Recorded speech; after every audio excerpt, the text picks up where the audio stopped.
Get out of your own way, overcoming self-defeating behavior, becoming obsessive or compulsive. James Thurber says this, and I quote, "I was seized by the stern hand of compulsion, that dark, unseasonable urge that impels women to clean house in the middle of the night. I was seized by the stern hand of compulsion, that dark, unseasonable urge that impels women to clean house in the middle of the night." And an anonymous quote, "Just because you need to doesn't mean you have to." Wow. Just because you need to doesn't mean you have to. Sometimes when we are pressured, we can feel pushed to the edge, as if we might lose control at any moment. To avert disaster, the mind redirects our attention. We focus on things that appear to be controllable. When taken too far, this defense can lead to obsessions and compulsions. Ironically, these develop a life of their own, leaving us to feel even more powerless. An obsession is an unconscious attempt to turn an overwhelming feeling into a thought. You replay the thought pattern over and over to divert your mind until the discomfort passes. But the effect is much like treading water. You waste a lot of energy and end up getting nowhere. Obsessions invariably grow stronger with time. When they reach a certain magnitude, the mental energy overflows from thought into behavior. The result is what we call a compulsion. For example, a child gets lost in a department store. The terror of being suddenly alone and unprotected is so unbearable that he fixates on his scuffed shoes in an attempt to hold off the fear until mommy returns. If the obsession builds to where the child has to act on it, he begins compulsively wiping his shoes. Most of us are familiar with the many adult versions of this pattern. Sometimes someone who feels like a failure obsesses about getting rich quick, and that leads to compulsive gambling.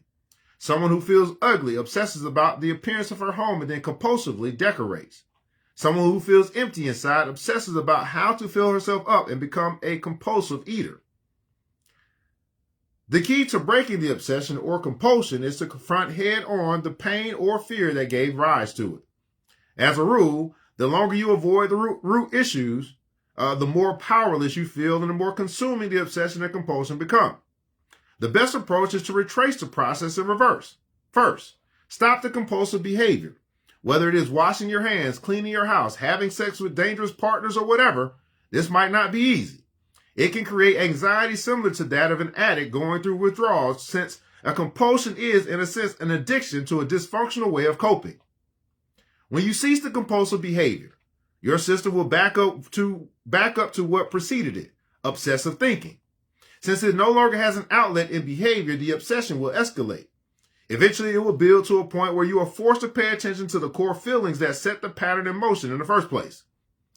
If you have the courage to let the process run its course, you might come to see clearly the pain or fear you've been avoiding. Let's look at two examples from my practice. Joe, an engineer in the aerospace industry, became obsessed with his computer files. He thought they were in danger of being destroyed by a virus. He compulsively applied an antivirus program and created elaborate systems to protect his files. It reached a point where he was spending more time safeguarding his computer than doing his job. At my urging, he promised to stop his campaign the next morning. He did, but he could not stop thinking about the threat of a virus and left work to see me. I helped him discover his real fear. His industry had been beset by layoffs, and he was afraid of losing his job. Beneath that, he was terrified of repeating the fate of his father, who had to be committed to a state mental hospital after getting fired from a long-held job. Now able to see his real fears and anxieties, he was able to take proactive steps to increase his worth to his company rather than continuing his useless obsessions and compulsions. Second example, Irene was a single mother who worked long hours to support her children. On weekends, she would compensate by compulsively organizing family activities. Now the kids were rebelling against the pressure she put on them to enjoy themselves all the time. I convinced Irene to plan nothing for the following weekend. As Friday approached, she became more and more anxious until she finally came face to face with her core issue. She feared that she was, like her own mother, incapable of genuine emotional involvement with those she loved. Admitting and facing her fears of not being emotionally caring enabled her to take steps to indulge her children less and involve herself with them more. Breaking free of an obsession and its accompanying a compulsion is not easy, particularly if the pattern has become entrenched. But you can and must do it if you are going to run your life rather than run from it. Here's a usable insight. Obsessions and compulsions can help you get past pain and fear, but they won't help you get over them. Wow. Let me repeat that again. Obsessions and compulsions can help you get past pain and fear, but they won't help you get over them. Taking action. Point 1. Identify your obsessions by listing all the thoughts you dwell on continuously that don't lead to constructive action. Point 2. Identify your compulsions by listing repetitive behaviors that give you relief at the moment but make you feel guilty afterward or create additional problems. Point 3. Promise yourself that next time you're about to launch into these thoughts or behaviors, you will stop yourself. Point 4. If terminating the compulsive behavior is too difficult to handle alone, enlist the support of a therapist, pastor, or friend.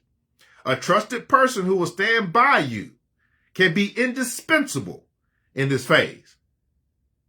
Point 5.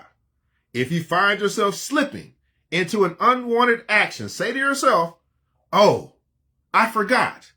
I don't do this anymore."